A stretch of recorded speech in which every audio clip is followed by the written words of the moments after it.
এই মুহূর্তে সবথেকে বড় আপডেট বন্ধুরা, আধার কার্ড নিয়ে। আধার নম্বর ব্যবহার বাধ্যতামূলক করার পরিকল্পনা রাজ্য সরকারের। পশ্চিমবঙ্গ সরকার এবার আধার কার্ড বাধ্যতামূলক করতে চলেছে। আধার কার্ড নাম্বার আগে সেটা ছিল না। বিভিন্ন ফর্মে আপনারা দেখবেন আধার কার্ড নাম্বার দিতে পারেন, নাও দিতে পারেন, আপনি নিজের থেকে সেটাকে ঠিক করতেন, কিন্তু এখন সেটা হবে না।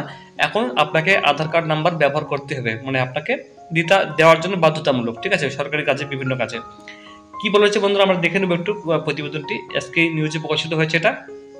প্রথমত দেখুন বন্ধুরা, স্কুল ছাত্রছাত্রীদের ট্যাব কেনার টাকা দেওয়ার ক্ষেত্রে অনিয়ম বন্ধ করতে আগামী বছর থেকে আধার নম্বরের ব্যবহার বাধ্যতামূলক করার চিন্তা ভাবনা করছে রাজ্য সরকার। ট্যাব সংক্রান্ত বিষয়ে সোমবার নবান্নে মুখ্য সচিব মনোজ পন্থ একটি বিশেষ বৈঠক করেন।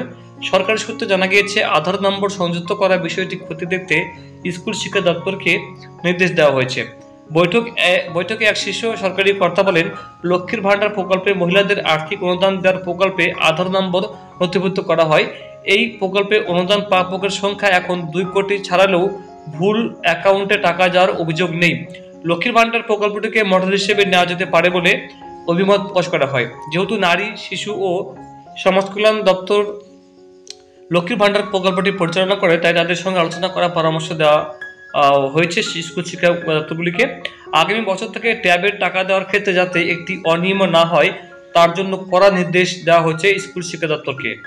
ট্যাব কেনার টাকা দেওয়ার জন্য বাংলা শিক্ষা পোর্টালে স্কুলের ছাত্রছাত্রীদের নাম নথিভুক্ত করতে হয় স্কুলগুলিকে। যেসব স্কুলে একাদশে দ্বাদশে বৃত্তিমূলক কোর্স পড়ানো হয়, সেখানে তরুণের স্বপ্ন নামে পৃথক একটি পোর্টালও নাম নথিভুক্ত করা যায়।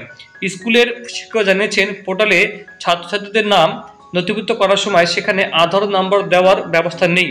শিক্ষার্থীর নাম, ব্যাংকের নাম, শাখা, আইএফসি এবং অ্যাকাউন্ট নাম্বার পোর্টালে গিয়ে নথিভুক্ত করা হয়। ওই পোর্টালে এখন শিক্ষার্থীদের আধার নাম্বার দেওয়ার কোনো ব্যবস্থাও নেই।